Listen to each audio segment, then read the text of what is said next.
ಆತ್ಮೀಯ ಬಂಧುಗಳೇ, ಶ್ರೀರಾಮಚರಿತಮಾನಸ ಉತ್ತರಕಾಂಡ. ಇದರಿಂದ ಇವತ್ತು ನಾವು ಚೌಪಾಯಿಗಳನ್ನು ತಿಳ್ಕೊಳ್ಳೋಣ. ತ್ರಿಜಗ ದೇವ ನರ ಜೋಯಿ ತನು ಧರವು ತಹ ತಹ ರಾಮ ಭಜನ ಅನುಸರವು ಏಕ ಸೂಲ ಮೋಹಿ ಬಿಸರ್ ನ ಕಾಮು ಗುರು ಕರ ಕೋಮಲ सील सुभावु चरम देह द्विज कई मई पाई सुर दुर्लभ पुराण श्रुति गाई खेलवु तहु बालकन्ह मीला करवु सकल रघु नायक लीला प्रौढ़ भये मोहि पिता पढ़ावा समुझवु सुनवु गुनवु नहीं भावा मनते सकल बासना भागी केवल राम चरण लय लागी कहूँ खगेस अस कवन अभागी खरी सेवा सुर धेनु ही त्यागी प्रेम मगन मोही कछु न सोहाई हारेवु पिता पढ़ाई पढ़ाई भये काल बस जब पितु माता मैं बन गयऊँ भजन जन त्राता जह जह बिपिन मुनीश्वर पावऊँ आश्रम जाई जाई सिरु नावऊँ बूझवु तिनहि राम गुण गाहा कहहि सुनवु हर्षित खग नाहा सुनत फिरवु हरि गुण अनुबाದ ಅಭ್ಯಾಹತ್ ಗತಿ ಸಂಭು ಪ್ರಸಾದ. ಇವು ಚೌಪಾಯಿಗಳು. ಈಗ ಇದರ ಅರ್ಥವನ್ನು ತಿಳ್ಕೊಳ್ಳೋದಕ್ಕೆ ಪ್ರಯತ್ನ ಮಾಡೋಣ. ತುಳಸಿದಾಸರು ಹೇಳ್ತಾರೆ, ಕಾಕಭೂಷುಂಡಿಯವರು ಗರುಡನಿಗೆ ಹೇಳ್ತಾರೆ, ನಾನು ಮಾಡಿದ ತಪ್ಪಿಗಾಗಿ ಗುರುಗಳು ಪ್ರಾರ್ಥನೆ ಮಾಡಿಕೊಂಡು ಶಿವ ಒಲಿತಾನೆ. ಆಮೇಲೆ ಶಿವ ನನಗೆ 2 ವರಗಳನ್ನು ಕೊಡ್ತಾನೆ. ಒಂದು, ನನಗೆ ಆ ರಾಮನಲ್ಲಿ ಭಕ್ತಿ, ಮತ್ತೆ ನಾನು ಎಲ್ಲಿ ಬೇಕಾದರೆ ಅಲ್ಲಿ ಯಾವಾಗ ಬೇಕಾದರೂ ಅಲ್ಲಿ ಹೋಗ್ಬೋದು, ನನಗೆ ಯಾವುದೇ ಅಡೆತಡೆಗಳು ಇರೋದಿಲ್ಲ. 2 ವರಗಳನ್ನು ಕೊಡ್ತಾರೆ. ಗುರುಗಳಿಗೂ ಕೂಡ ತುಂಬ ಸಂತೋಷ ಆಗುತ್ತೆ. ಆಮೇಲೆ ಅವರು ನನಗೆ ಬೇರೆ ಬೇರೆ ರೀತಿಯಲ್ಲಿ ನನಗೆ ಸಮಾಧಾನವನ್ನು ಮಾಡಿ ಮತ್ತು ಬುದ್ಧಿವಾದವನ್ನು ಹೇಳಿ ಶಿವನ ಚರಣಗಳನ್ನು ಸ್ಮರಣೆ ಮಾಡ್ಕೊಳ್ತಾ ಅವರು ವಾಪಸ್ ಹೊರಟೋಗ್ತಾರೆ. ನಾನು ಅದಾದಮೇಲೆ ಒಂದು ದೇಹದಿಂದ ಇನ್ನೊಂದು ದೇಹ, ಇನ್ನೊಂದು ದೇಹದಿಂದ ಇನ್ನೊಂದು ದೇಹ, ಹೀಗೆ ನಾನು ಶರೀರಗಳನ್ನು ತ್ಯಾಗ ಮಾಡಿದೆ. ಅಂದರೆ ನಾನು ಆ ರೀತಿ ಶರೀರವನ್ನು ಚೇಂಜ್ ಮಾಡಿದ್ನಲ್ಲ, ಆಗ ನನಗೇನೂ ಕಷ್ಟ ಆಗಲಿಲ್ಲ. ಹೇಗೆ ನಾವು ಹಳೆ ಬಟ್ಟೆಯನ್ನು ತೆಗೆದು ಹೊಸ ಬಟ್ಟೆ ಹಾಕ್ಕೊಳ್ತೀವೋ ಹಾಗೆ ನನಗೆ ಆರಾಮಾಗಿ ಅದನ್ನು ಮಾಡೋದಕ್ಕಾಯಿತು.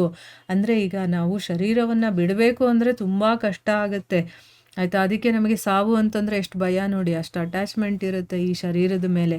ಯಾಕೆ? ನಮಗೆ ಅಜ್ಞಾನ ಇರೋ ಕಾರಣದಿಂದ. ಯಾರು ಜ್ಞಾನಿಗಳಾಗಿರ್ತಾರೋ, ತಿಳುವಳಿಕೆ ಇರುತ್ತೋ ಅಂಥವ್ರಿಗೆ ಈ ಶರೀರವನ್ನು ಬಿಡಬೇಕು ಅಂತಂದರೆ ಏನೂ ಅನ್ಸಲ್ಲ. ಯಾಕಂದರೆ ಅವ್ರಿಗೆ ಈ ಶರೀರ ಅಂದರೆ ಏನು, ಯಾಕೆ ಬಿಡ್ತಾ ಇದ್ದೀವಿ ಅದೆಲ್ಲ ಗೊತ್ತಿರುತ್ತೆ ಅವ್ರಿಗೆ. ಅದಕ್ಕೋಸ್ಕರ ಸೊ ಇಲ್ಲಿ ನನ್ನ ಜ್ಞಾನ ಹಾಗೇ ಇದ್ದಿದ್ದರಿಂದ ನಾನು ಶರೀರಗಳನ್ನು ಆರಾಮವಾಗಿ ನಾನು ಬದಲಾಯಿಸಿದೆ ಅಂತ ಅಂದ್ಬಿಟ್ಟು ಕಾಕಭೂಷುಂಡಿ ಅವರು ಹೇಳಿದ್ರು. ದೇವತೆಗಳ ಮನುಷ್ಯರ ಜನ್ಮ ಎತ್ತಿದ್ರೂ ಕೂಡ, ಪಶು ಪಕ್ಷಿಯಾಗಿ ಹುಟ್ಟಿದ್ರೂ ಕೂಡ ನಾನು ಶ್ರೀರಾಮನ ಭಜನೆಯನ್ನು ಮಾತ್ರ ಬಿಡಲಿಲ್ಲ. ಇದರಿಂದ ಏನಾಯಿತು, ನಾನು ಸುಖವಾಗಿದ್ದೆ.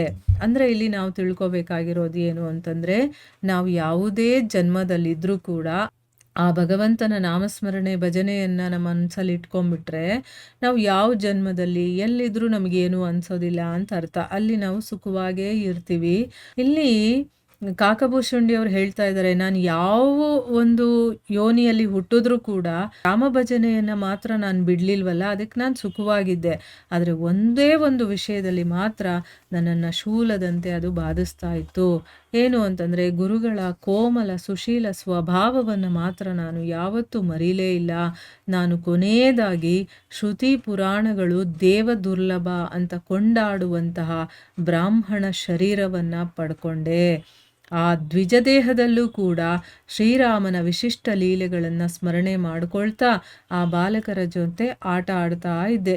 ವಿದ್ಯಾ ವಯಸ್ಸಿಗೆ ಅನುಗುಣವಾಗಿ ತಂದೆಯವರು ನನಗೆ ಲೌಕಿಕ ವಿದ್ಯೆಯನ್ನು ಓದಿಸೋದಕ್ಕೆ ಶುರು ಮಾಡಿದ್ರು.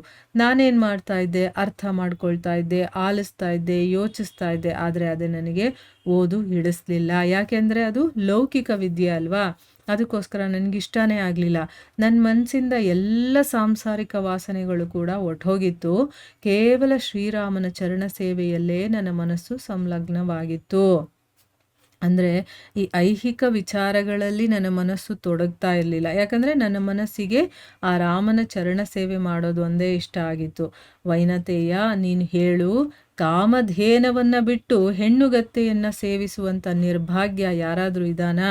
ನನಗೆ ಕಾಮಧೇನು ಸಿಕ್ಕಿದೆ, ಅದನ್ನು ಸೇವಿಸೋದು ಬಿಟ್ಟು ಹೆಣ್ಣುಗತ್ತೆ ಹತ್ರ ನಾನು ಹೋಗೋದಕ್ಕೆ ಇಷ್ಟಪಡ್ತೀನಾ? ಇಲ್ಲ. ಶ್ರೀರಾಮನ ಪ್ರೇಮದಲ್ಲಿ ಮುಳುಗಿರುವಂಥ ನನಗೆ ಯಾವುದೂ ಕೂಡ ರುಚಿಸ್ತಾನೇ ಇರಲಿಲ್ಲ. ತಂದೆಯವರು ಪಾಠ ಹೇಳಿ ಹೇಳಿ ಬೇಸರವಾಗ್ಬಿಟ್ರು. ಅವರು ಎಷ್ಟೇ ಪಾಠ ಹೇಳಿದ್ರು, ಎಷ್ಟೇ ನನಗೆ ಕಲಿಸೋ ಪ್ರಯತ್ನ ಮಾಡಿದ್ರು ಕೂಡ ನನಗದರಲ್ಲಿ ರುಚಿನೇ ಸಿಗಲಿಲ್ಲ. ನನ್ನ ತಂದೆ ತಾಯಿಯವರು ತೀರು ಹೋದ ಮೇಲೆ ಭಕ್ತ ರಕ್ಷಕನಾದಂತಹ ಶ್ರೀರಾಮನನ್ನು ಭಜಿಸೋದಕ್ಕೋಸ್ಕರ ನಾನು ಕಾಡಿಗೆ ಹೊರಟೋದೆ. ಅಲ್ಲಿ ಪ್ರತಿಯೊಬ್ಬ ಮುನೀಶ್ವರರನ್ನು ಕೂಡ ನಾನು ಹೋಗಿ ದರ್ಶನ ಮಾಡಿದೆ. ವಿನಮ್ರವಾಗಿ ಅವರಿಗೆ ನಮಸ್ಕಾರ ಮಾಡಿದೆ. ಗರುಡ ಅವರಲ್ಲಿ ನಾನು ಹೋಗಿ ವಿನಂತಿ ಮಾಡ್ಕೊಳ್ತಾ ಇದ್ದೆ, ಶ್ರೀರಾಮನ ಕಥೆಯನ್ನು ನನಗೆ ಹೇಳಿ ಅಂತಂದ್ಬಿಟ್ಟು. ಅವರು ಕೂಡ ಹೇಳ್ತಾ ಇದ್ರು, ನಾನು ಅದನ್ನು ಕೇಳಿ ಆನಂದ ಪಡ್ತಾ ಇದ್ದೆ. ಈ ರೀತಿ ನಾನು ಸದಾಕಾಲ ಶ್ರೀಹರಿಯ ಗುಣಗಾನವನ್ನು ಕೇಳಿ ಆ ವನಗಳಲ್ಲಿ ಶಿವನ ಅನುಗ್ರಹದಿಂದ ನಿರಾತಂಕವಾಗಿ ತಿರುಗುತ್ತಾ ಇದ್ದೆ. ವನಗಳಲ್ಲಿ ತಿರುಗಾಡೋದು ಅಂತಂದರೆ ಸಾಮಾನ್ಯ ಅಲ್ಲ. ಆದರೆ ಭಗವಂತನ ಅನುಗ್ರಹ ಇದ್ದರೆ ನಮಗೆ ಯಾವ ಆತಂಕನೂ ಇರೋದಿಲ್ಲ.